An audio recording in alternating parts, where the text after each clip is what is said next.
Hi, my name is Yadiel Lewis. I'm the Executive Director of Blindness Initiatives for the National Federation of the Blind, the most transformative membership organization of blind Americans. The unemployment rate of blind Americans has hovered around 70% for decades. The root remains the fears and misconceptions that people have around the capacity of blind people and the lack of knowledge around the tools that blind people use to be competitive every day. Through this series, we hope to educate both blind job seekers and employers about the variety of different careers that blind people are actively pursuing today and the tools and strategies they use to be competitive on the job. We're hoping that this will help put a dent in the unemployment rate and create greater opportunities for blind people. So let's take a look at where the blind work. Other than that, again, we have a great webinar in store for you all. But before we get started, I am going to introduce you all to our guest moderator for this evening. They have 7 years of experience working in the blindness rehabilitation field. They currently work at the Colorado Center for the Blind, serving as the employment specialist and working in alumni relations. And they also have a national orientation and mobility certification. So everyone, please give a virtual welcome to our guest moderator, Charles Bennett. Hey everyone, thank you for having me and us. I'm so happy to be here, and like Nikki said, we have a great panel for you. And the word that stuck out for me as Nikki was talking was expectations. Our panelists they do have high expectations for themselves, and in return have really high expectations for the people that they work with and for. So that being said, so my name is Charles Bennett. I do work at the Colorado Center for the Blind. Other than what Nikki had mentioned, I am a father of 2 beautifully adult girls. Yeah, I'm just really happy to be here. So thank you. So that being said, I'm going to go ahead and start the questions. We're going to turn it over to the panel a little bit. We have a 3 panel. Our panelists are really, really great. We have Colin, Wong. I'll let them introduce themselves. And so our first panel, we're gonna the first question, I'm sorry, is we're just gonna have our panelists just talk a little bit about themselves, their positions at where they work, and just a little bit about their job a little bit there. So Colin, I'll turn it over to you for a few minutes. Definitely. Thank you so much, Charles. And I'm looking forward to being here and participating in this panel. Like Charles said, my name is Colin Wong, and I am self-employed. I'm a blindness education consultant, and I teach O&M in my free time. And primarily, I'm working on my PhD in educational leadership through the University of North Dakota. And I am also, I spend a lot of time working and serving as the Vice President of the National Blindness Professional Certification Board. So that is my experience, and looking forward to being here. Thanks, Charles. Oh, sorry. I live in Seattle, Washington, and I'm part of the Washington affiliate. Awesome. Our next panelist is Yadiel Sotomayor. Yadiel, would you talk a little bit about yourself, please? Absolutely. Thank you, Charles. So like Charles said, my name is Yadiel Sotomayor. I'm originally from Puerto Rico, and I've had the pleasure of living and working almost at every corner of the United States at this point. I was a cane travel instructor for about almost 3 years in Salt Lake City, Utah. Taught home management and technology at one of our training centers, Blind Incorporated, and now I'm working as an access technology instructor at the Virginia Rehabilitation Center for the Blind. I'm excited to be here. I'm very much looking forward to spending some time with you all. And I'll pass it over to my next panelist. Thank you. Awesome. Thanks, Yadiel. Our next one is I know this guy pretty well. His name is Charlie Acheson. And Charlie, would you please talk a little bit about yourself? Absolutely. Hello, everybody. Charlie Acheson here. I am a registered CATIS certified assistive tech instruction specialist, most recently working with Charles Bennett at the Colorado Center for the Blind. I have lived and worked in several states, including Florida, where I grew up, and I taught technology in Tallahassee. I love having Yadiel here because I attended Blind Incorporated, and now I find myself in Colorado. Awesome. Thank you, guys. All right, Charlie, don't get comfortable. We're going right back to you. Can you talk a little bit about your professional journey and how your blindness has played a part in that? It has been interesting. I've got a fair variety, really, of job experience. So when I was a young adult, my blindness played quite a part because I had difficulty. There were other factors, of course, but I had a lot of difficulty trying to find any sort of work when I was a young adult in college, work or internships.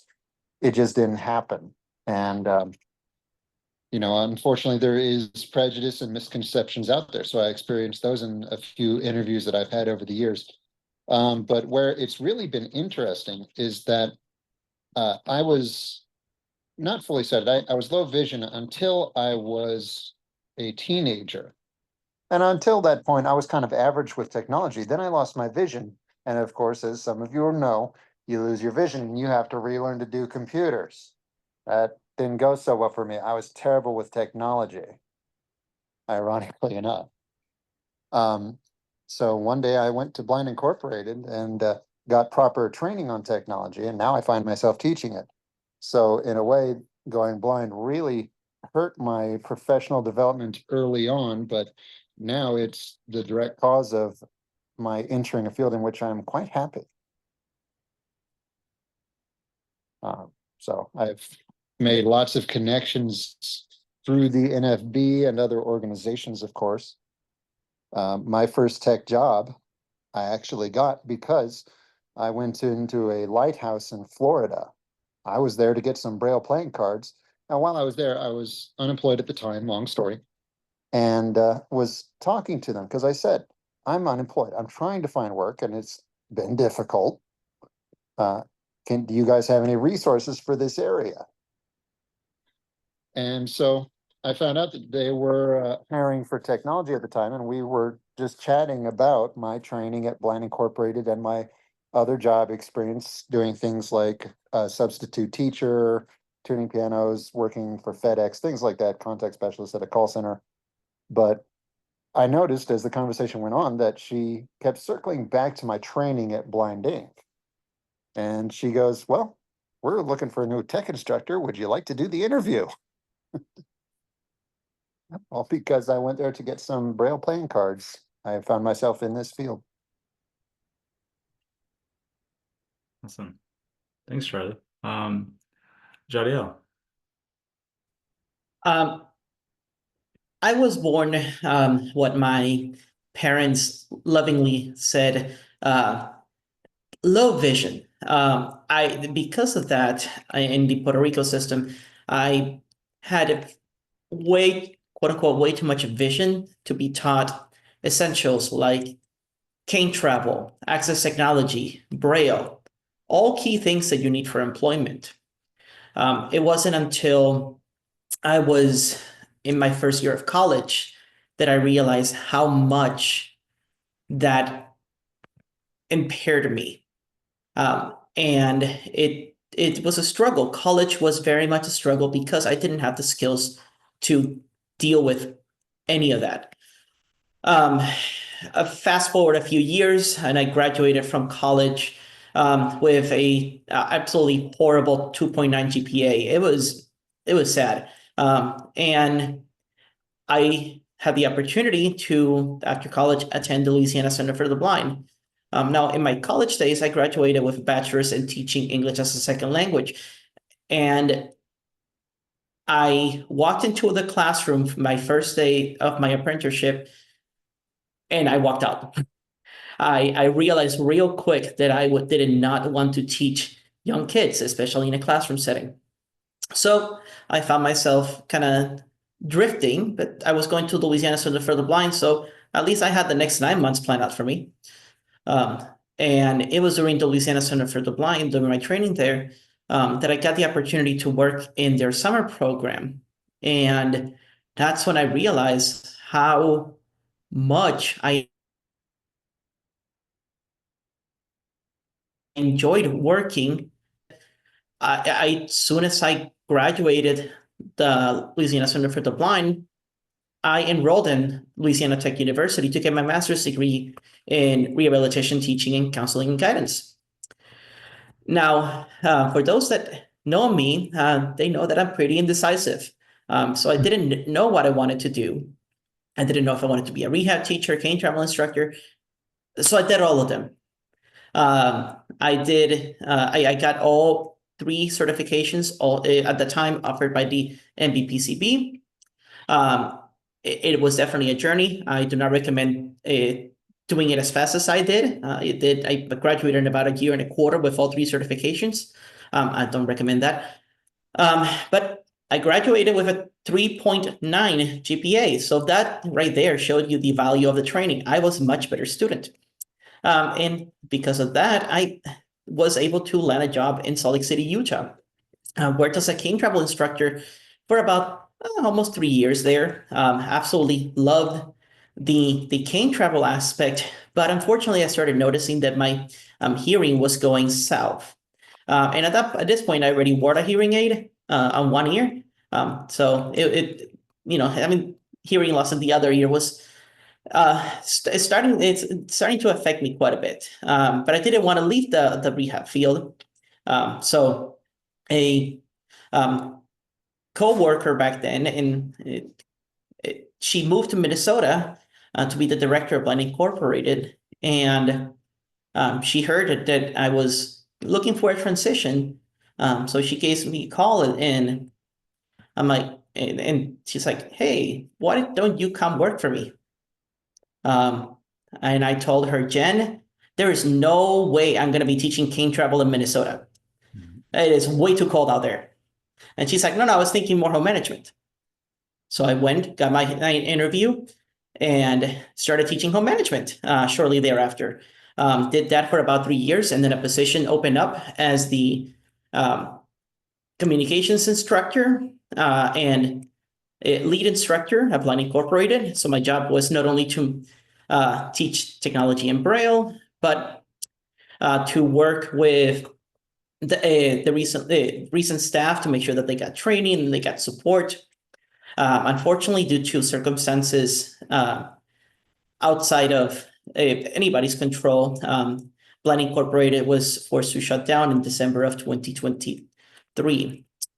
So I found myself without a job. And that's when I saw a job in Virginia. I got some excellent recommendations from people that have worked there previously. And here I am working with technology and only technology. And it's definitely an adjustment to working with, having all of these like sundry things to do at work, just laser focusing on one thing, which is access technology. But it has been a breath of fresh air, honestly, that the ability to just focus on one thing and just that one thing has given me a new appreciation for technology and the role that it plays in the rehab process. So very much enjoying my time here so far. Awesome. Thank you. Colin. Yeah, definitely. So when I first lost my vision, I was a junior in high school, and I was blessed to have had some guidance and mentorship that from my cousin, who said, you really need to, become involved and get to know the National Federation of the Blind. And so that summer, after I lost my vision, I went to the CCB and went through their summer program. And that was my first exposure to what structured discovery was, what the NFB was. And, that was a life-changing experience for me. When I was graduating from high school, I had no idea what I wanted to do with my life. And I just knew that I had to go to college, get a degree, and then, maybe I could figure out from there. So when I stepped into undergrad, I went in with an undecided major. I actually switched my major about 15 times before settling what I wanted to do. And I remembered that, at CCB, there were blind instructors teaching, and I figured that's something that I could do. So I decided to go on that path. At that point, I didn't know anything about Louisiana Tech. So I just looked for a university that had a O&M program. When I applied, they told me that they would not teach blind people, or they didn't know how to teach blind people on how to be an O&M instructor, and that I should go to Louisiana Tech instead. So at first, that rejection was very hurtful. I always say to people, how ironic is it that people who teach blind people can't teach a blind person on how to teach blind people? And that ended up being the best experience of my life, was being able to go to Louisiana Tech, because up to that point, that was the first time I heard about Louisiana Tech. And that was when, I pursued my master's in guidance and counseling and orientation mobility. And I got to go through LCB as a student, do my internship there, meet Yadiel. And when I first chose a career path, I chose to teach in blindness out of convenience, because that's what I knew that blind people could do. But I always thank Louisiana Tech and LCB, because that's where, instead of having a career out of convenience, that's where I developed a passion, because they taught me, the importance and the impact that teaching blind people truly had. Like, I experienced it myself when I was at CCB, but from a professional perspective, Ruston is where I developed that love for doing what I do. So after I graduated with my master's, I ended up moving to Phoenix, Arizona, teaching at Savvy Services for the Blind. I started off as a King Travel instructor. I worked there for about 5 years. Eventually, became the training coordinator, and then the program manager. And then after that, my wife got a job in Seattle, and it was a good time for us to transition. And at that point, once we moved to Seattle, I was trying to figure out what I wanted to do. And there were so many people that kept talking into my ear and said, maybe you should go get a PhD. And for years and years, I was reluctant, and I told people that I didn't want to do it. But it was a good time. And getting a PhD is what I'm doing now. And I've really developed a passion for it. I realized that there's not enough research, with the proper philosophy and high expectations of blindness, that is really out there. A lot of blindness research is really focused on low expectations. And so now that's my primary pursuit, is working on getting this PhD and trying to see, how I can impact blindness education from the research perspective. So that's my professional journey. Awesome. Thank you. So for this next question, we're going to put on like the Eye of the Tiger theme music, or maybe that Rocky theme music. And what really truly inspired you to choose this profession? Where did you guys find that inspiration and that motivation? And for this question, we'll start with Yadiel. My first inspiration, honestly, came in 2010 when I flew to Dallas, Texas, to go to this convention of an organization that was foolish enough to give me a scholarship. And I walked into that hotel, and I saw hundreds and hundreds of blind individuals moving and being independent and doing things I never imagined to be able to do. And that's kind of how it kind of sparked not only my inspiration for the blindness field, but just my inspiration in general. I want that for everybody. I want people blind individuals to be able to achieve whatever their dream is, whatever their goals are. And to think further than the low expectations that have been set for them, to think further than that. I'd say my second inspiration has been after being in the field for a while, you kind of grow jaded a little bit, and that's normal when you work at a specific field for a while. But the thing that keeps me going is actually the students that reach out to me years later and tell me all of the cool things that they're doing. I want a special shout out to one of my old students who never, he didn't want to go to college. He didn't want to deal with any of that when I first started working with him. And now he is starting his social worker's master's degree in Utah. And that is incredible. I'm super proud of that student. And so that's the stuff that keeps me going. Just seeing the amazing progress that my students take is my inspiration at this point. Thank you. Colin. Yeah, definitely. The reason I'm passionate about working in this field, I remember when I lost my vision, working in high school, the expectations for blind people were incredibly low.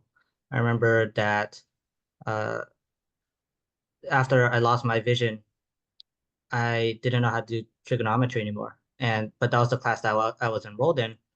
And I didn't pass a single test, but I passed through the class. And, when I was a high school student, I was like, this is great. That's all I could think about was, I got a good enough grade to go to college. But then now looking back, like I realized that, you have to find and surround those people who really expect those high expectations out of you. There's no reason I should have passed that math class, not having done an assignment or passed a single test. I remember that when I went to CCB, that was the first time I was challenged as a blind person. Then I went to college and I wasn't really challenged or pushed that much. Because again, the professor's expectations for me, not a lot of them, but there was enough where I felt like there wasn't enough of a push that I needed. And then I got pushed again when I was at LCB and Louisiana Tech, where the expectations were set incredibly high again. And I realized that, high expectations, it's very hard to meet those expectations, but when you do, it's so fulfilling. And it made me realize that I want to be able to set those high expectations and be that support system for blind people as well in my career. Because, I didn't want to just do things haphazardly or, go through the same system I did where, low expectations were enough to pass through. When I was given those high expectations and I was able to succeed, and the instructors that I had were able to explain to me the importance of high expectations. And when I saw the importance of it personally and through the students that I was teaching, it filled my passion to continue on in this career. Thank you. Charlie. Yeah. Like I said earlier, I kind of found myself in this field very unexpectedly. And I've wondered from time to time, what was she thinking when she offered me this interview? Was she like, okay, this guy's a good fill-in until we can find a real tech instructor? I don't know. I have never had the chance to ask her, but as it turned out, it's become my career. I went to grad school and got certified and everything. And what I find truly gratifying is the students who were like me. So as I said earlier, I was terrible with technology until I got proper training at Blind Incorporated. And it can be fun working with the students who are pretty good with tech already. Okay, we can do some interesting stuff, but the students who were like me and have no idea what they're doing on their phone, the computer, or anything, those are the ones I find it very gratifying to work with. And I tell them, I don't think very many of them believe me, but I tell them, oh, look, I learned this stuff. I was worse at this than you are. So that's what I find the most gratifying. And I have, as they said, had the pleasure of speaking to a few former students after the fact. You know, I tell them my whole story, but I just walked in to get some Braille playing cards. And I have spoken to certain students about they have serious doubts going into an application or an interview or just going in to meet someone. And I've, for example, I had one, he wanted to go into a particular field of study. And he said, well, they're not going to hire me. I said, so what? Put it in an application. Go talk to the lady. You don't know what'll happen. And he in fact did get that particular, he was accepted to that particular field in another state, not where he wanted, but he's in. And I find those relationships very gratifying. I'm still in contact with that student. And I just love to be able to pass it on and give people access to all the tools that I'm now able to use. In retrospect, looking back, what truly started turning me around technology-wise was when the Bard website came into being, along with the Victor Reader Stream. I was always a reader when I was young. And when I lost my vision, I couldn't really do that anymore. We had talking books, of course, cassette tapes. But the Bard website really got me personally motivated to go into technology and try to start figuring out what exactly I was doing. And that's what I try to find with all of my students. Okay, doesn't always turn into a passion along those lines, but let's find something really interesting that, gets you motivated. I had one student, she just could not get into voiceover on her phone. She said, it's boring. I'm trying to do my swipes, but I'm falling asleep doing my swipes and this. So I took some time and I just started chatting with her. And I found out she loved the TV show Columbo, but she had never heard it described. So she didn't know what was going on most of the time. So I went on Audio Vault, if some of you are familiar with that, and I downloaded some of it to her phone. She learned that phone in a week. And I think that was the most excited I've ever been at work. Just, I started laughing and couldn't stop watching her swiping through her phone. She's, look, I can play the next episode. So that is the best part of my job and keeps me going.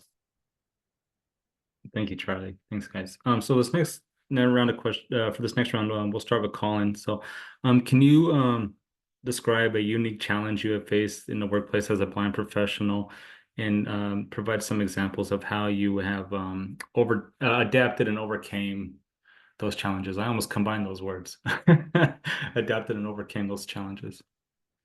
Yeah, I'll say I'll speak from a researcher perspective. One challenging thing is in a field where there's statistical software, not a lot of the statistical software is accessible. There are a lot of workarounds, but a lot of it is very graphical based.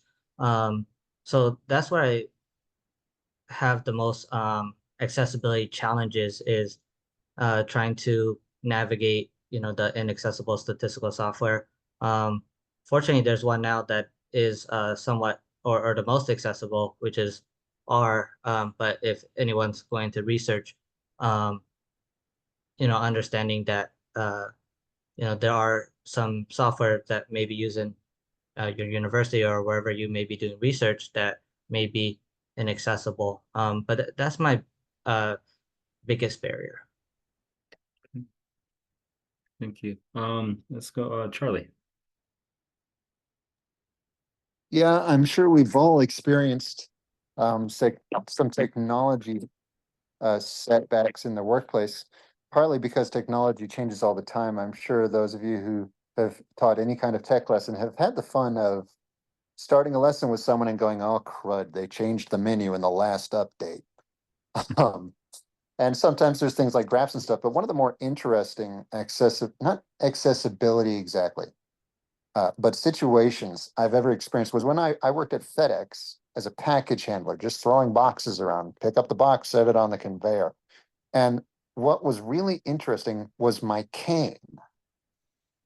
Some people didn't know what it was for at first, of course. So I would explain now and then. But what was really interesting was they would try to help me out. So I would set my cane in a particular spot so that I knew exactly where it was. And I had people move it for the most interesting of reasons.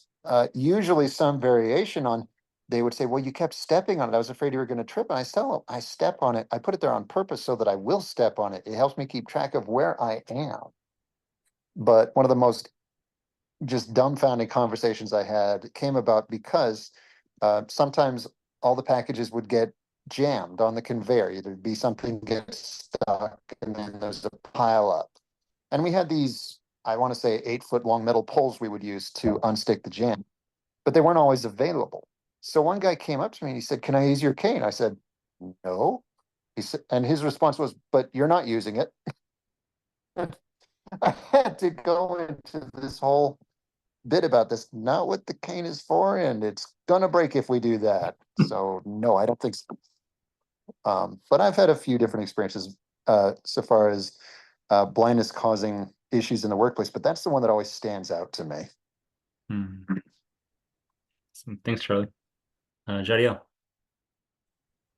I would say that one of the biggest barriers I have found in employment, and it's probably the most boring one in this panel, but yet it's the most important, and that is being able to manage timesheets, PTO, leave, all of that. A lot of the software that is available is either completely inaccessible or it's so confusing and difficult to use that might as well be inaccessible. In Utah, all of the blind employees, well, the software, they kept telling us it was accessible. None of us, and we had a big group of very technically savvy individuals, we could not figure it out. So one thing I did, and it's something I recommend people do in a lot of workplaces, is find a buddy. If you find yourself into that situation, you need to submit your timesheet. You need to do a lot of that stuff to get paid. Find a buddy, find somebody that you trust and exchange favors. I had this person be like, hey, I will gladly write your reports for you if you help me with my timesheet. So we kind of did that exchange.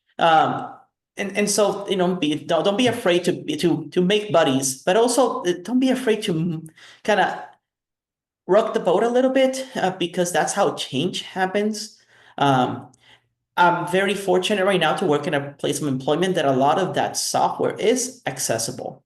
And it was because people before I came along rocked the boat. They kept filing complaints and they kept bringing it up at different state meetings. And now, at least in the Department for the Blind, the software that is being used for timekeeping, for absence requests, for all of that is for the most part accessible. And it's because of people rocking the boat. Yeah. I know I'm one for sure that needs to know how much vacation hours I have for sure. It's important. Yeah, absolutely. This one we'll start with Charlie. Charlie, can you talk about what supports or accommodations have been most beneficial for you in the workplace? Yeah, support accommodations. Some have occurred like what was just being spoken about with the timesheets.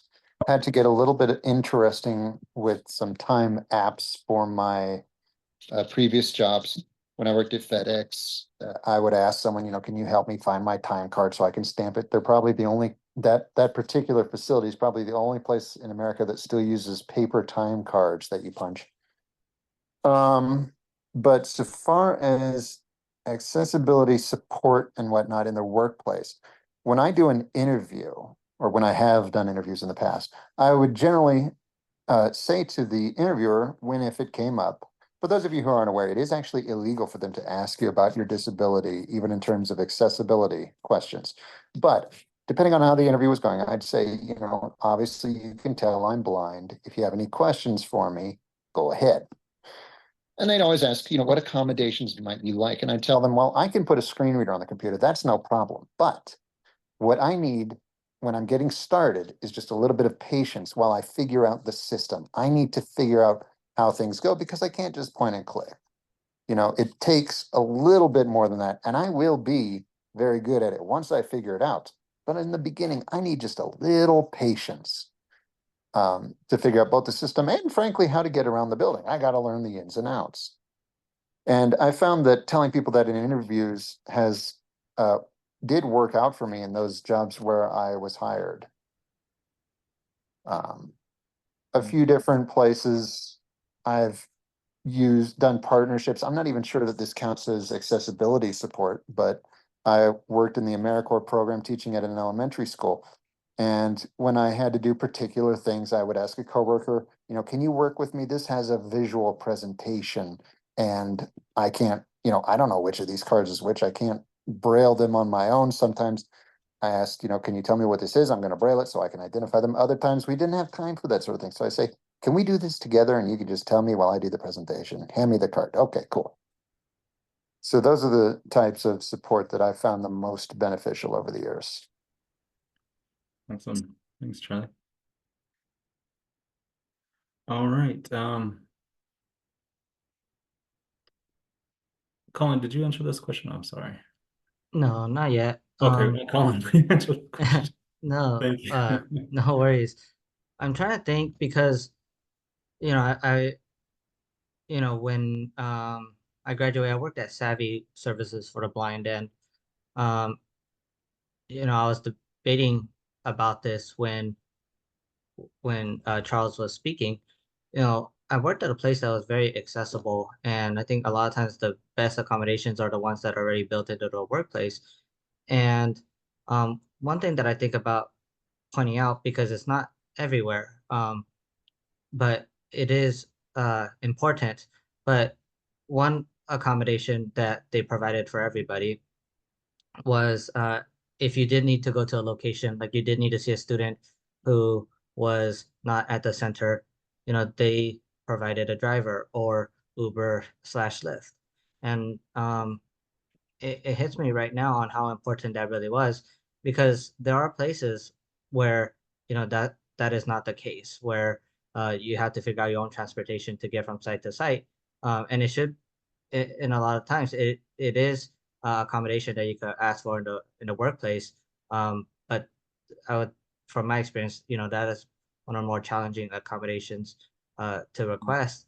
And so, that's something that was provided for me from the beginning.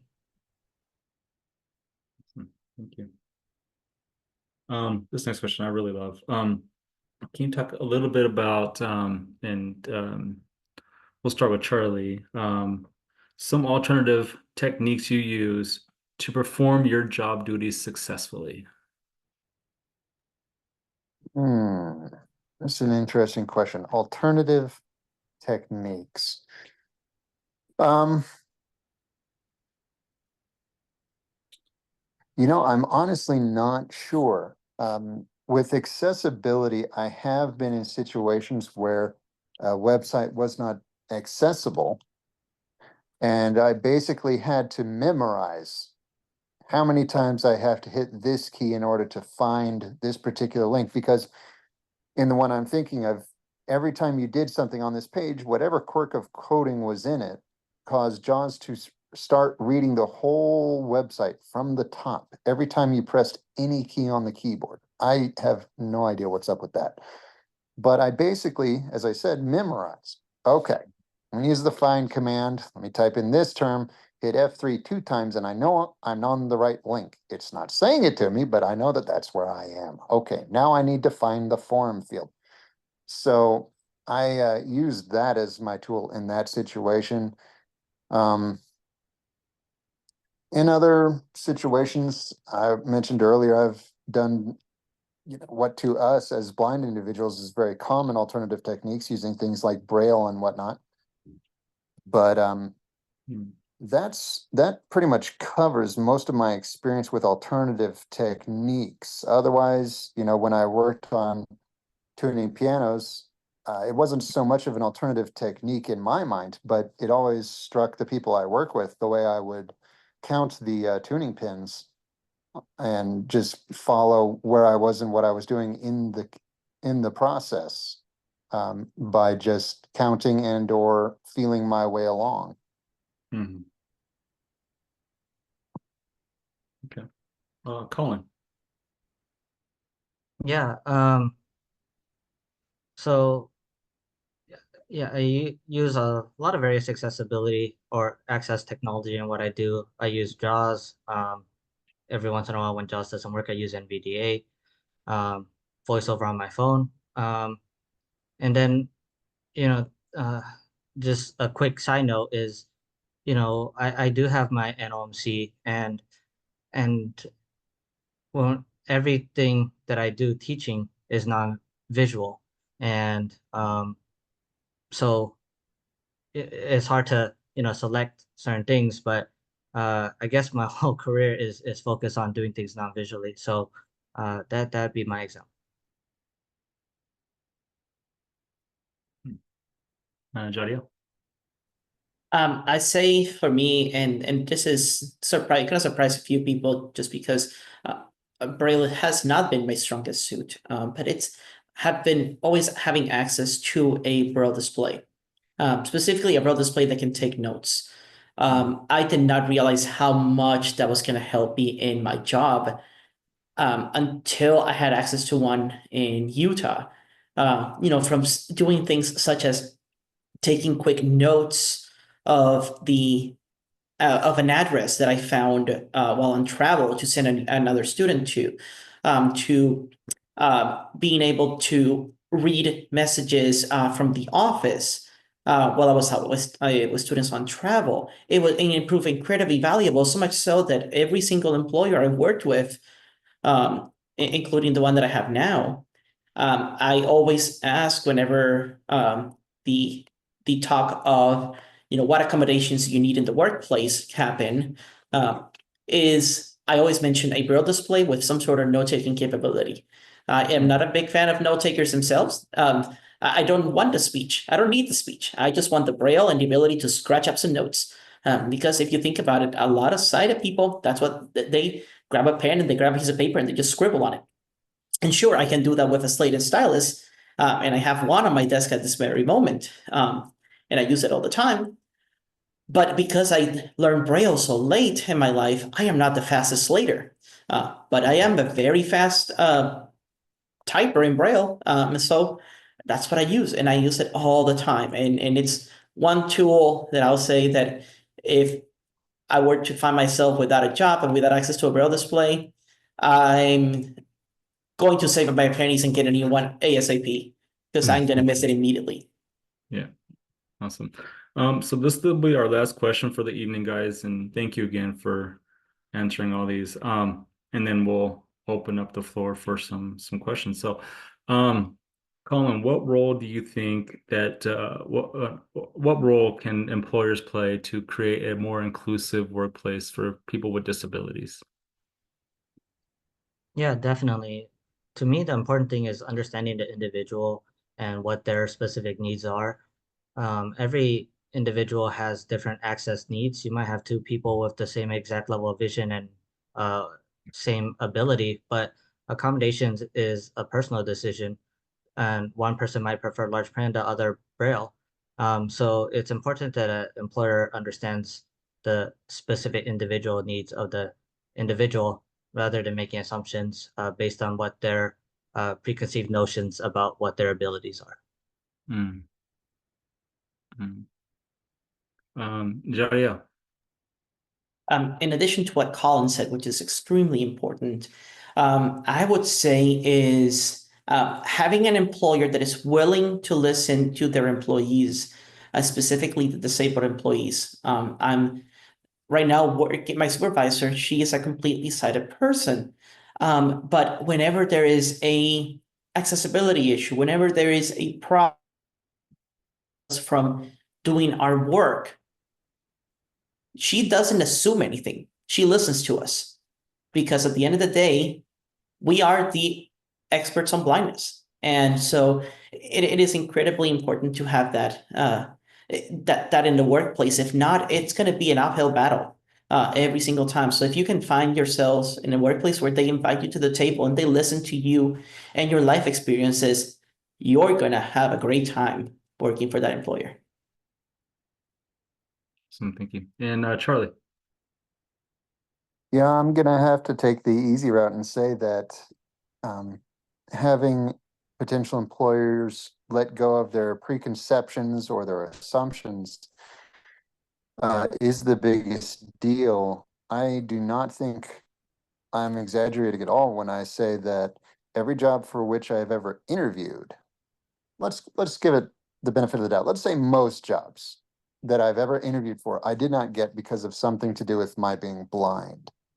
And those preconceptions are what really get in the way.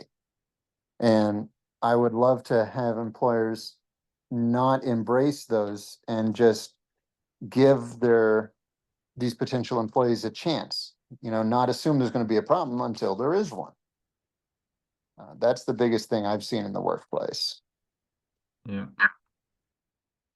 Yeah, chance and opportunity, right? Opportunity is a big one. Well, thank you guys so much. I appreciate your time, and thank you for answering all these questions. Would we like to take some questions from participants? Oh, can you all hear me? Yes. Yeah, we can. Okay. And Okay. yeah, we're happy to. Awesome. Okay, so if you would like to ask one of our panelists a question, please raise your hand. Alt Y. I think if you're using a Mac, Command Y. Let's see if we got any hand raised. I do have a question myself, but I was gonna pass it to our participants to see if they have one first.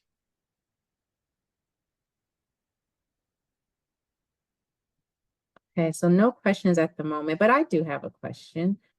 So one of the things that I've heard within the blind community is people not always wanting to go into the blindness rehabilitation field because they feel like they would be pigeonholed or feel like there isn't an opportunity for advancement, or the skills that they would utilize in these positions aren't transferable. Can you talk a little bit about your own experience and how you all have been able to navigate and maneuver within that field and find advancement? Yadiel, I can start if. Sure. So the first thing I'm gonna say is if your fear is that you're gonna get pigeonholed into working in the blindness field, don't. We need as many qualified, properly trained blind individuals in this field as we can possibly get. For the longest time, the blindness professionals field has been filled with well-intentioned but poorly trained individuals who are sighted, and it's tiring to see sighted people dictating the services that blind people need. We need to be in charge. We need to be the ones taking the lead in this. So if you are considering working in the blindness field, give it a shot. It's not for everyone. It absolutely is not for everyone. And if you find that it's not for you, that's okay too. But please, if the reason why you are hesitant to work in the blindness field is because you are afraid that you're going to get pigeonholed or is a stereotypical move, no, please come work in the blindness field. We need you. We need good, properly trained blind individuals.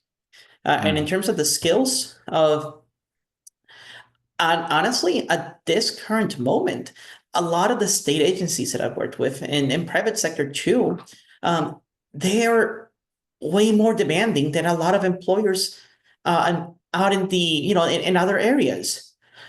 Because these standards have been set so high, thanks to others that have come before us, a lot of these places they're working in very high stress, high impact areas. So it's going to be something that is going to help you tremendously in terms of advancement. Let's take technology here for an example. I know many AT trainer that have moved on to work at places such as Apple, Google, Microsoft, and all because they got a lot of the problem solving skills and a lot of the technology skills by working as an AT instructor. And I could talk on and on, but I'm gonna let the rest of my the panelists kind of put in their 2 cents. Yeah, I don't mind going next. I've never felt pigeonholed in this career. In fact, as soon as I started working as a cane travel instructor, because of the background that I had in blindness and my NOMC, I've been asked to do more and more, and share my expertise. So, I felt like I've gotten a lot of promotions and a lot of opportunity because of my background. And speaking from the NBPCB side, since we do certify structure discovery professionals, where Yadiel is 100% right. There's such a high demand for blindness professionals. We're trying to certify as many people as we can, and we get contacted so frequently from employers who are looking for people with certifications, blindness professionals. We're getting 3 to 4 times more requests from employers than graduates or people who have our certifications. So there is such a high demand that there is, if you do want to enter this field, there's a ton of opportunity. And then the last thing I'll say is that, working in the blindness field does take a lot of soft skills that other companies do value. You develop so much, you develop a ton of people skills when you're working here, dealing with challenging dynamics. The soft skills that you do develop when you're working in this field is transferable, and a lot of companies do value that and do prioritize that when they are looking at applicants. Yeah, Charlie here. I'll only pile onto what they said, what my fellow panelists said a little bit here. In saying that definitely those skills are very transferable, and it's a good place to get started. In addition to that, when I started working at the Lighthouse in Tallahassee, Florida, most of my clients while I was there were older blind. They came to blindness later in life. And for the first several months or so that I worked there, every single week, sometimes every single day, I would have a client that I hadn't met before say, "Oh, thank God, they finally hired a blind person." So we, as blind individuals, can be quite snobbish in our own special way. And it's like, well, yeah, the sighted person said that. So I found that many of my clients found it relieving to have another blind person teaching them these skills. And they also found it interesting. I had one client in particular tell me, I'm kind of surprised that your teaching is building on what so-and-so was working on me with. I thought it would be completely different. And it's a little different, but you're building on what he worked on me with. So we are really expanding the field in our own way and providing that inspiration to our students, showing, yes, look, I'm doing this. And yes, I find it a little ironic that I am working at CCB. I feel like I ran home to mama. I attended Blind Inc. Now I'm teaching at another center, but at the same time, I still get that with my students. They see me using this. I teach my students to explore whatever app they're working on, and I will, with malice and forethought, not play with a particular app that a student is wanting to look at before I work on it with them, because I want them to see, look, I'm exploring this too, the same way I teach you to do it. But another way you could also look at it is that the blindness field is a good place for us to break into professional work, professional employment.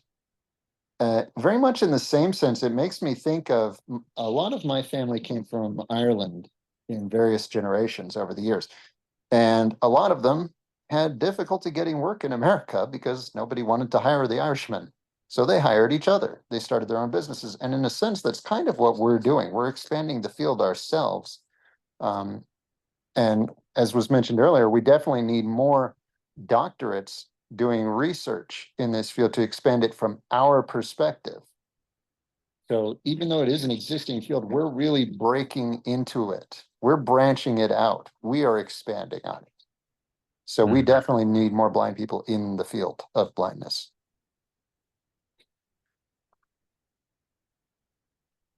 Thank you for your responses. Wow. Mhm. And I agree with everything you all said. And as someone who has had over a decade of experience in the blindness field, those were the answers I wanted to hear. We need good people in the field, y'all. So, we got some questions now. So I'll take the first one that came through. Oh wow. Okay, we got some questions now. Okay, so remember, y'all, because we're literally running on time now. If you don't get your question answered during the webinar, please email us at employment@nfb.org and we'll make sure you get a response. But someone in the chat asked a question around Braille and how important is it to learn Braille with all of the advancements in technology? I'd actually like to talk about that one myself for a moment. This is Charlie. Sure. I started learning Braille when I was in high school and did not really pick it up at a great pace. Got a lot further into it at Blind Incorporated. But unfortunately, my fingertips, for whatever reason, are just not that sensitive. I love using Braille. I wish I could read it because I actually don't care for audiobooks all that much. So I wish I could read it better, but I use it a lot for labeling. Now, where Braille has really turned around my life, professionally speaking, is Braille screen input on my phone.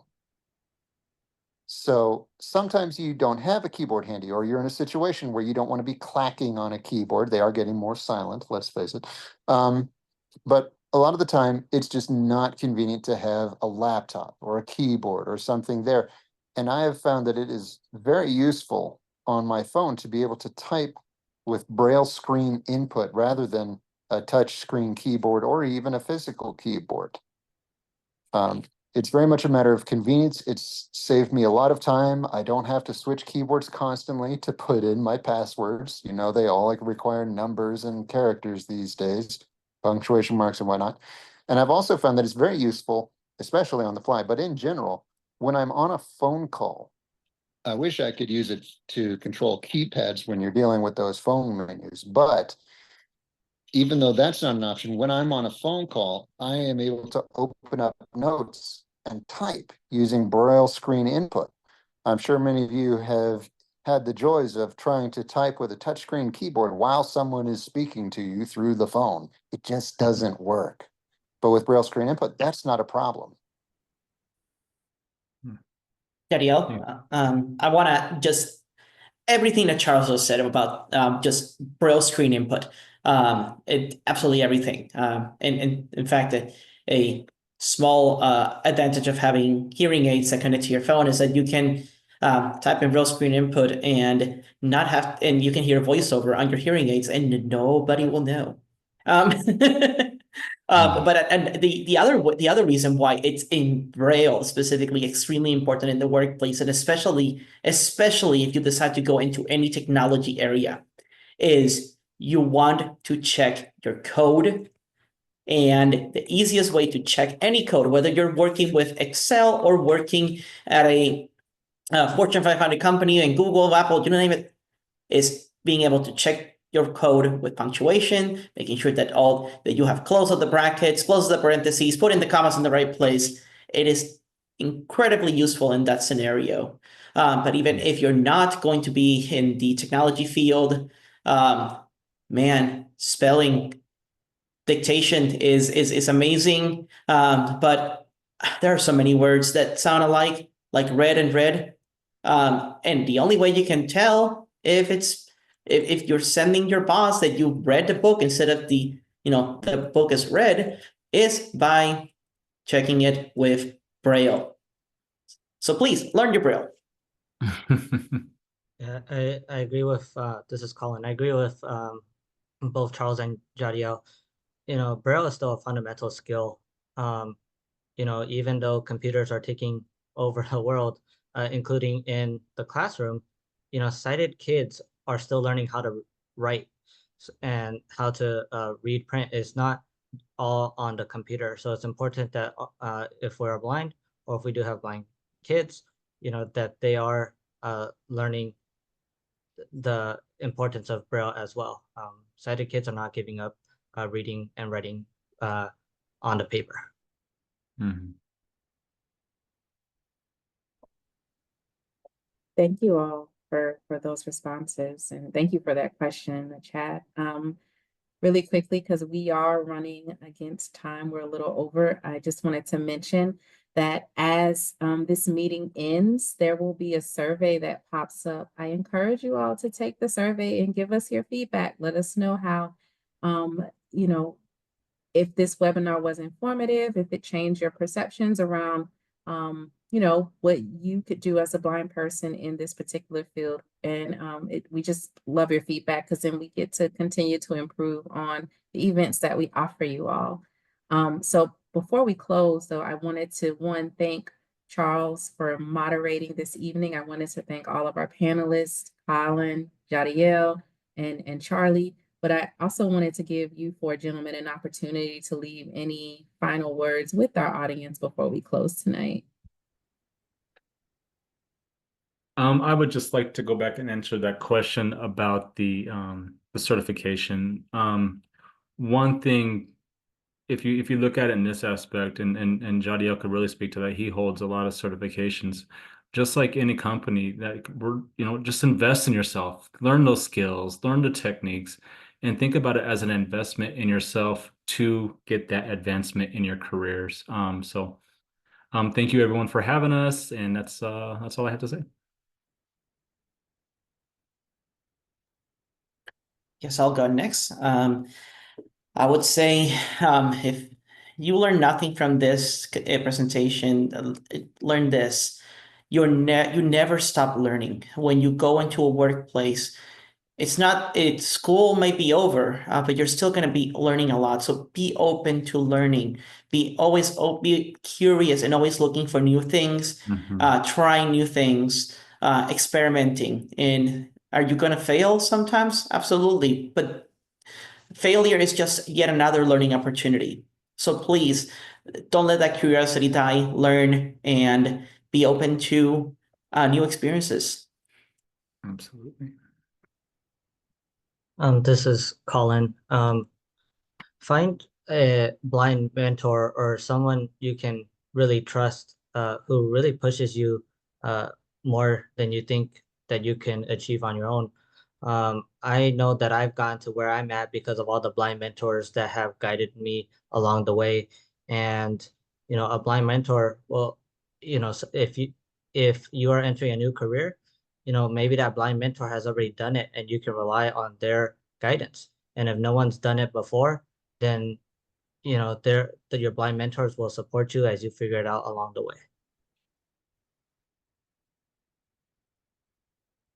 Yeah, Charlie here. More along those lines, I encourage everyone, always be ready to try something new. We've talked a bit about interviews and such today, and I've had students say, "Oh, this is not going to go well." I tell them, "So what? Go do it anyway." You're thinking this might be a bad move. Well, bad decisions make good stories. Let's face it. And you never know what might come of something. Okay, you didn't get the position you wanted, but you're in the field. You made a connection with someone. So always go and try. Always go just to see what will happen. Go and meet the people. Awesome. Wise words from all of you all. And I hope that our listeners, our viewers, our participants, I'm confident that they took all of the advice that you all gave tonight. So Again, thank you all for participating in this webinar. We really appreciate it. If your questions didn't get answered, again, employment@nfb.org, and we'll make sure that those questions get answered. And everyone have a beautiful night. We'll see you next time. Thank you.